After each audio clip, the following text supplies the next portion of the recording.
அது அல்லாஹ் சொல்கிறான். மேலும் நமது திருவசனங்களை பொய் என்று வாதிட்டவர்கள் நமக்கு கீழ்ப்படியாமல் வாழ்ந்து கொண்டிருந்ததன் காரணமாக தண்டனை அனுபவித்தே தீருவார். நான் இத்தனைக்கு இது ஒரு பக்கம், அதாவது ஒரு பக்கம் ரசூல் சொல்கிற உபதேசம் நல்ல உபதேசம், இன்னொரு பக்கம் ரசூலுடைய உண்மைத்தன்மை.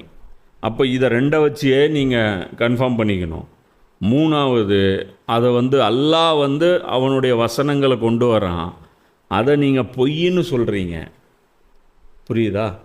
அப்போ அல்லாஹ் ஒரு தீனை கொண்டு வரான், அதை நீங்கள் நடைமுறைப்படுத்த மாட்டேன்னு சொல்கிறீங்க.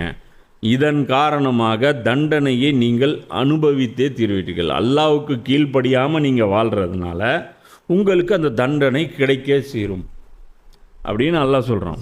இப்போ இந்த இடத்துல அல்லாஹ் என்ன சொல்கிறான்? வல்லசீன கஸ்ஸபு ஆயாத்தினா, யார் எங்களுடைய வசனங்களை அத்தாட்சிகளை பொய்யாக்குகிறார். அத்தாட்சினா நான் சொன்னல ஆயத்து அப்படின்னா மரமும் ஒரு ஆயத்து தான், கடலும் ஒரு ஆயத்து தான், மீனும் ஒரு ஆயத்து தான், மனிதனும் ஒரு ஆயத்து தான், விலங்குகளும் ஒரு ஆயத்து தான், குர்ஆனும் ஒரு ஆயத்து தான். அப்போ இது எல்லாத்துமே ஒன்று இந்த அத்தாட்சியை பாரு, இதற்கான வாய்ப்பு கிடைச்சவங்க இதை பாரு, ஒன்று இதை பார்த்து திருந்து, இல்லைன்னா இதை பார்த்து திருந்து.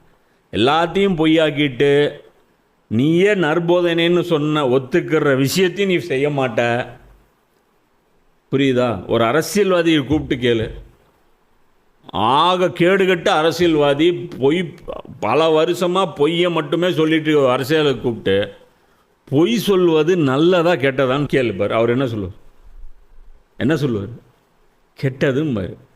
நீங்கள் சொல்லியிருக்கீங்களா பொய் அப்படின்னு சொல்லு, அவர் என்ன சொல்லுவார்? நான் சொல்லவே இல்லைங்க, நான் சொல்லவே மாட்டேங்களா. அப்போ நீங்களே அதை விட்டு ஒதுங்குறீங்கள, நீங்களே அதை வெறுக்கிறீங்கள, அதை ஏன் செய்கிறீங்க? Simple concept. அப்போது நபிமார்களை புரிஞ்சுக்கணும், ரசூல்களை புரிஞ்சுக்கணும், ரசூலுடைய உபதேசங்களை புரிஞ்சுக்கணுன்னா பயங்கரமான அப்படியே அந்த கணக்கு ஃபார்முலாவில் அந்த அப்படியே ராக்கெட் சயின்ஸ் எல்லாம் கிடையாது. சிம்பிள் சாதாரண அறிவு இருந்தால் போதும்.